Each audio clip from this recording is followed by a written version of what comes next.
Hi, everybody. Welcome to the D. Louise book series. I'm Christina, Kristina, and this is where we talk books, read books, talk books. I like series books. I'm a serious person. I like to read from series, character progression from book to book to book. Don't forget Star Trek Fridays. Again, it's a series. We have character progression from episode to episode. There may be a single plot each episode, but we do get character progression. And this is a huge, massive spoilers. So if you don't want spoilers, but if you do want spoilers, please like and subscribe. I've got this fantasy of making 1,000 subscribers by Christmas, please. It's only you can do it. There's no one else to do it for me. You're my hope. And to those of you who have subscribed, thank you. Most appreciated. I'd like to have that Christmas miracle. See if we can get it going. I will confess, I'm sorry I read this book. Okay, I should have waited a few more books, but I was anxious. Our next book will be this one, so look out for it in the next couple days. This was supposed to be the podcast for this one, but I couldn't help it. It arrived, and I waited 24 hours, would you believe? 24 hours before unboxing. I left it in the box. And I finally said, screw it. I have to read it. I have to know. So here we are. Laurell K. Hamilton. Slay. And I will, if you haven't seen my video of Smolder, I did it way back in February or whenever the book came out. So please check this out. And I am going to, I do not know if you know this or not, but it has been revealed. Well, the first book, Smolder, was getting the close. And then this first part of this book, the first 10 or so chapters, I'll know what pen when I pull my notes out, was exactly what I thought it was going to be. 100% exactly what I thought it was going to be. Family angst. And then the book takes a left turn and goes that way. It just goes. And like I said, I don't know if you are aware of this or not, but and apparently the next Laurell had made a posting several months ago that the next book might be a Go Rescue Jason book, because we got 1-2 sentences from him in Smolder. He is talked about in Slay, but that's it. No reference to what happened. What happened in Smolder in Slay. He's referenced as what's happened, that he's in New York, blah, blah, blah. But there's no reference to him needing help. So that may or may not be in the next book, because she had hinted that she had wanted to do another Jason book. She had revealed once that he is the easiest character for her to write for. So anyways, she had hinted that she wanted to know if her readers would handle the fact that the next book would be a Jason book, a Go Rescue Jason book, and then possibly the book after that would be the wedding book. So you would have to wait at least 2 more years for the actual wedding. And it was recently revealed by Laurell herself that the next book isn't even an Anita book. She's working on something else. So you will have to wait till at least 2025, 2026 for the wedding. So who knows if I'll be here by then. I hope I'll still be here by then. But that's always my biggest thing is like, well, I'll be dead before the XYZ happens. And I used to say that about one of my authors because I had wanted her characters to get together so bad. And it took exactly 20 years. I'm absolutely serious. 20 years. And she had just finished writing the best book she had ever written her entire career. They were so awesome. And we will talk about them at one point. And the book that I had waited literally 20 years for and was so glad I was alive to read it was the absolute worst book she'd ever written in her entire career. It sucked huge, major, big time. You would not believe. I had nightmares I was so angry and upset about this book being the worst book she'd ever written that I've bought a couple, but I haven't actually read books from her in a couple of years now. Um, she's gone off the way.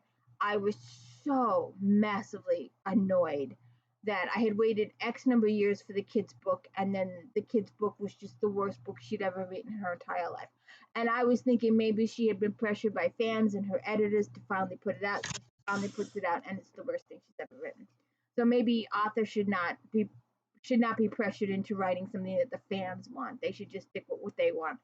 But I'm telling you, it was the worst book. And she's a Regency author, by the way. So, like I said, we get the Smolder was getting the clothes, and then the first part of this book is the family angst with her father. She's them getting to the airport and stuff like that, going to pick them up, and my my initial questions was why didn't Micah and Nathaniel go with her to the airport? Why aren't some of her immediates in this at the airport? And then my other there was a lot of relationship angst in the airport. There's a lot of stuff going on in the airport. And Nikki is with her through almost 90% of the book. He's like the main steady characters of the whole book. And you'll have to, if you want to know how, we just did the review of his book a couple of books ago, Flirt. That was when he showed up. So you'll have to look at that if you want to know how she met him and took control of him. But he's like one of the main characters throughout the entire book. So then they have a fight at the airport because her father had brought her grandmother and didn't tell anybody that the grandmother was coming. So this is a big fight. Then my other thought at this point was that there are too many. I will have to go back, and I was thinking about doing that before this, but I didn't want to lose my thoughts for this book, so we'll probably do it when we do Dead Ice. When we I'm an audiobook person too, by the way. And I tried the first couple of chapters in this audiobook, and I was pulling my hair out. I said, screw it, I need to read the book because I can read faster than the audio. It was just there were too many new characters in this book for me to follow. And they're probably from the book after Harlequin, whatever the book is after that one, forwards. They're probably introduced somewhere in there. And usually when Anita introduces a new character, she has a little introduction, and sometimes it gets a little long, that introduction. And this is the first time that I was disappointed there wasn't that introduction, because I had forgotten who some of these characters were. It was just annoying as all hell that there was all these new people and I couldn't follow it. So, and they're all Harlequins. They're all the Harlequins. So then I remember Magna a little bit, and then they have Milligan and Custer, and I don't remember them too much.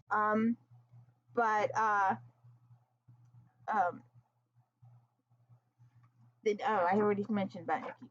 So when they finally so they pick up the parents from the airport, and they go through all that angst, and then they drop their parents off at the hotel, and then they go to pick up John Claude at the circus, and they discover at the circus that Asher was attacked during the meet and greet with a human attack.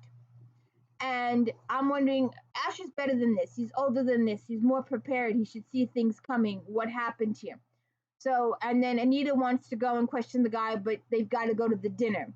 So it's like a very short, usually when these things happen, they talk about it forever and it's just run out.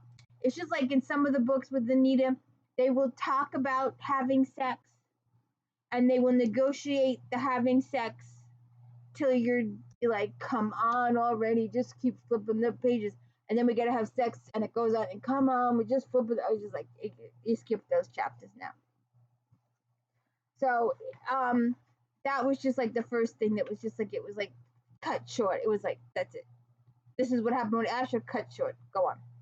So then they get to the dinner with the family, and it starts out kind of normal.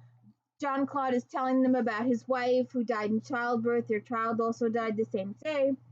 And then things get nasty. Her father gets a little nasty, saying that John Claude is bespelled Anita and all that kind of stuff. And then from here on, it gets a little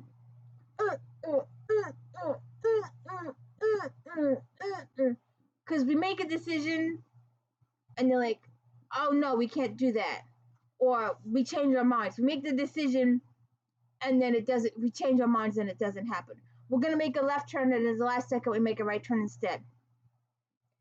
So so they leave the restaurant, and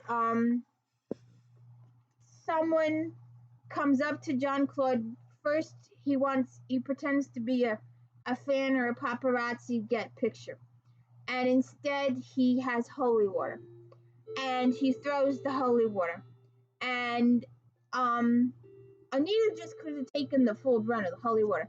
She went like this, and when she went like this, Wicked and Truth got the holy water, and I'm still lost here. Why Anita couldn't touch them? I mean, water dries, but apparently because she was still had the holy water on her, she couldn't touch Wicked and Truth. So that kind of was like weird for me, because she had to shower first and get it all off of her first. Because when these guys threw the water on her, she glowed. But I'm ahead of myself here. I'm still trying to figure out who Kazim is. Apparently he's the animal to call of Queenie, and I'm still trying to figure out who Queenie is.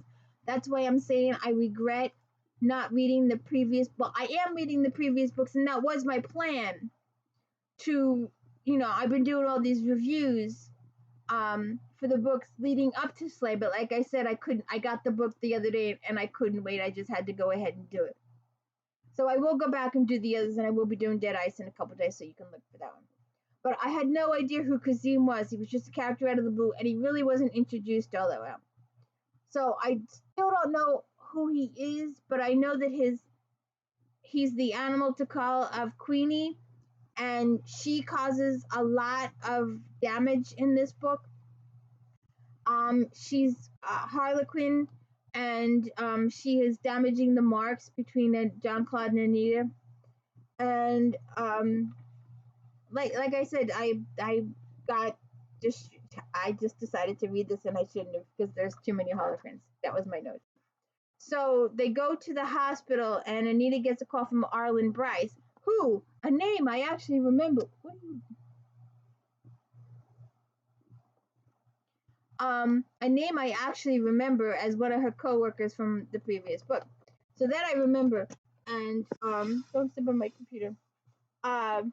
She had also gotten a text message from Zabrowski during dinner that they needed her help, but she said that she was at dinner, so they were gonna call what's his face?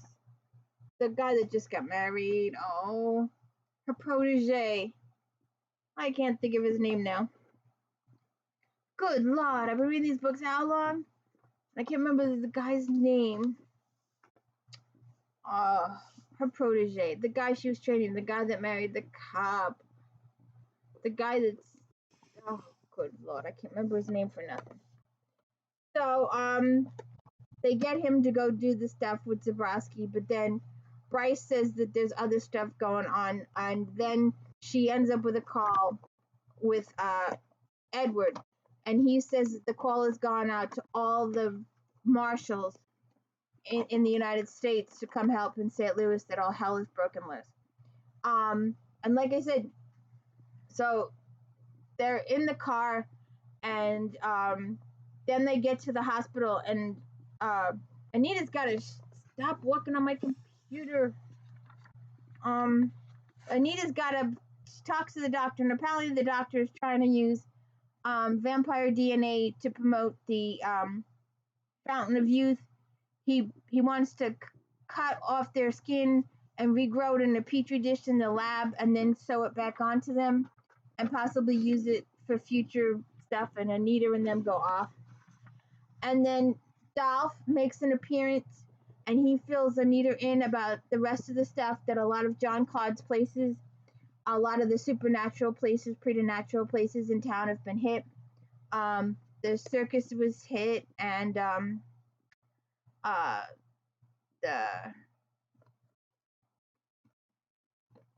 burnt orange. Oh, well, I'll get to that. I'm getting out of my spot here now. So Dolph fills her in. Don't step on my computer. So then we discover that don't step on my computer. The new evil is Queenie, and I'm like I said before, I have no idea who she is, but she is definitely a harlequin, and she's been able to damage the vampire marks. Anita also has a convo with Richard Burnt Orange. That was the other place. And then Wicked and Truth wake up. Apparently, the doctor had discovered a medicine that could put a vampire to sleep for several hours while he used holy water to wash out used regular water to wash out the holy water. Well, Anita's father did some of that too. And then he explains about the grafting and the petri dish, and they go up. And then they have a lot of discussions in this chapter that, like, we're going to do X, Y, Z, and then they don't. That the decision is made. That's about it. The decision's made, and it's never followed through. It's just left on the table. And then there's this other stuff that, again, it would have helped if I had read the previous books recently, and it would have been fresh in my mind. It'll be fresh in my mind in 2 weeks. But there's a lot of stuff with Rue and Fortune and Rodriguez stuff going on there. She also talks to Micah about stuff that's going on with him. And then she talks to JC about the vampire marks being damaged. Then they have a talk with Kazim about Queenie, his master Queenie. And he says he's willing to die if she has done this stuff and she is evil. He is willing to sacrifice his life to kill Queenie. And then they leave hospital. We're gonna make a decision to treat Wicked and Truth with this, and then they decided to put it on the table and leave it. And then they decide to go to the circus. They have to get to the circus fast. The vampire marks need to be healed first. But Anita gets a call from Edward, and then she decides to take a nap because she's really tired, and she dreams of Roe and Rodriguez and Radina's childhood, and she dreams of Philip.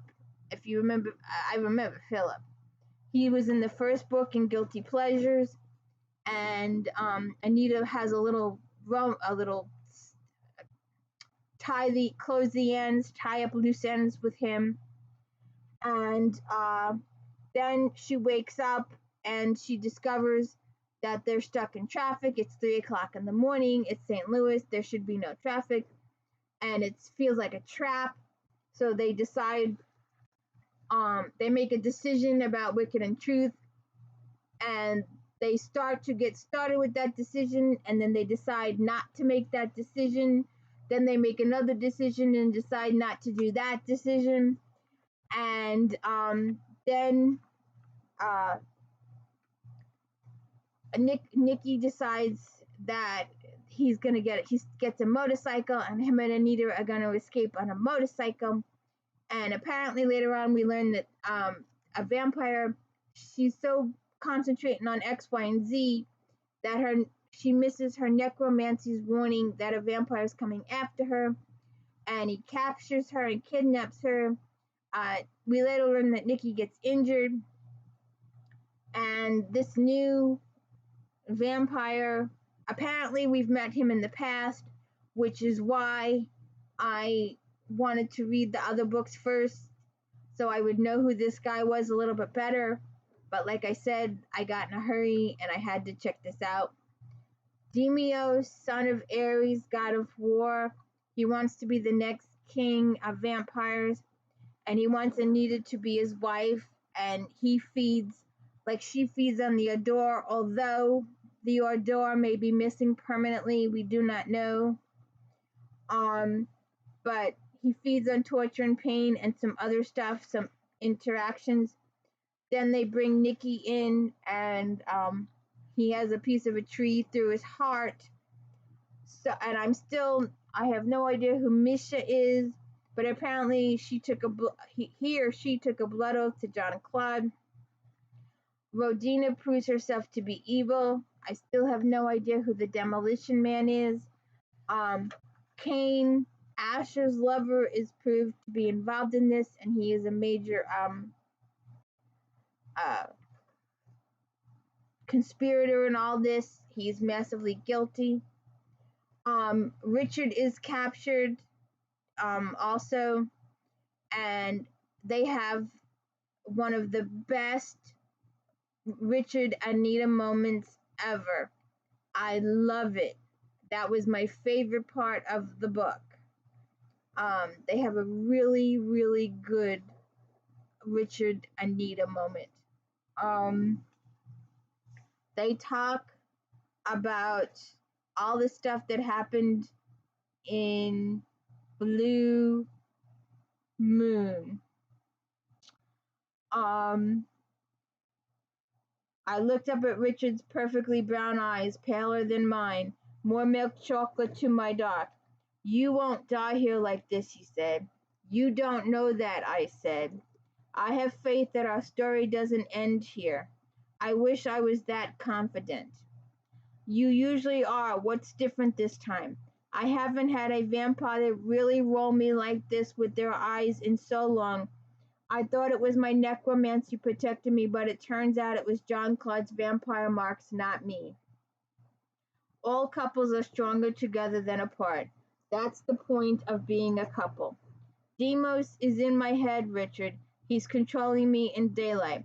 Oh, honey, you thought you were invincible when it came to vampires, and now that you're not, you're shook. I thought about that for a minute, lowering my eyes so I wasn't staring into his. I couldn't think clearly staring up into his face. It left me staring at his throat, strong and permanently tanned.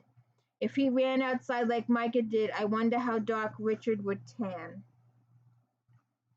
If you want me darker, I can do that. Just tell me if you want me tan line or no lines, he said. It made me smile and look back up at him. It was the face that almost launched me all the way to the altar once. But I was an idiot and ruined it, he said. He dropped one of his hands and slid the others so his fingers were laced through my hair. We both had our issues, I said. But I told you to quit working with the police, that I worried about you every time you went out the door. You know better now, I said. Yes, I won't ask you to wear my mother's wedding dress just because it fits you.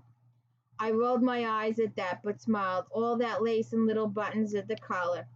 You looked adorable, which I knew you hated, but after what had happened to my mom in Tennessee, I wanted her to be happy.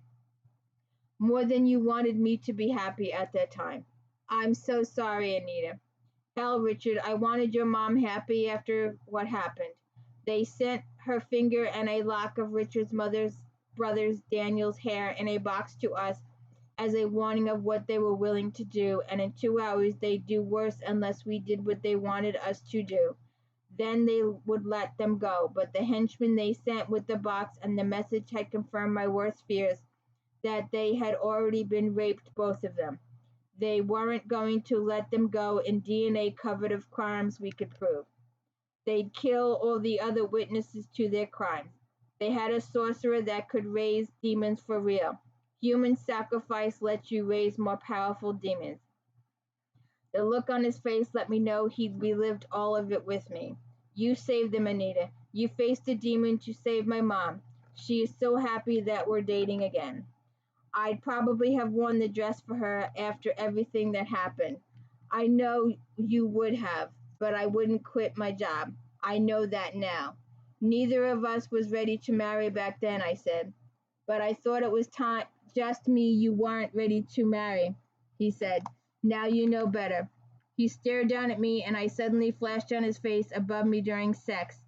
it tightened things in my body so hard and fast that if he hadn't caught me, I might have fallen. That's my favorite part of the whole book. And then Edward shows up and things go from there. So we don't know if the Ardor is gone, what the status is. John Claude has a huge, massive, surprising revelation on the last chapter. There is also a bonus chapter at the end of the book. It's just Nikki and her having sex. That's all there is to it. So it's not much of a bonus for me anyway. I would have liked a little bit more. It's revealed earlier in the book that they've decided to get married in December. December of what year, we don't know. Like I said previously, she's announced that the next book is not an Anita book. She's working on something else. So it may be, don't step on my computer. It may be 2025 or 2026 before we even see a wedding. Laurell does not write as fast as some of my other authors. Nora Roberts writes 5 books a year on average. And you know how many Patterson writes, and he's got ghostwriters up the yin yang. But it takes Laurell about a year to write a book. So like I said, it may be 2025, 2026 before we see something. But I'm pretty sure we won't see a wedding book or an Anita book in 2024. That's just off the table, according to her last TikTok. The TikTok before that had tempted that she was going to do the Jason book and then possibly a wedding book. But somewhere along the line, her muse went to another book instead, or another series or something else. Maybe it's that angel stuff she was doing. I didn't like that at all. Don't sit on my computer. So I hope you like this review. I will have to go back and do Dead Ice in a couple of days. So like I said, after them, I guess we'll be done with Anita for a couple of years, huh? And we'll get on to the Dark Hunters, or Janet. Maybe we'll do the Dark Hunters. Acheron, you can cry your eyes out with Acheron. Please hit the like and subscribe. Let me know I'm doing a good job. Like I said, I've got this Christmas wish for a miracle. I also got a publishing deal. My books are so old they're not going to work. You'll never see them in a bookstore. You might see them in the library. They're genealogical in nature. But anyways, I gotta go. Anyway, thank you so much. Please like and subscribe. It helped me out. Maybe I'll get a job one of these days.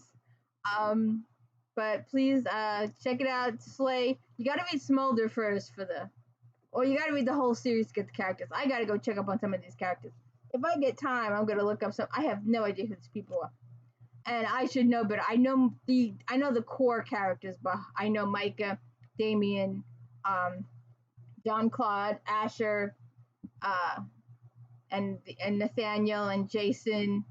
But I gotta figure out who these women are. I thought Envy was the first lady, but apparently she wasn't. Perdidier, and I thought Purdy was the swan for Jason, and then I got a Perdidia in this. I have no idea, so I gotta check it out. So please hit the like and subscribe. Thank you.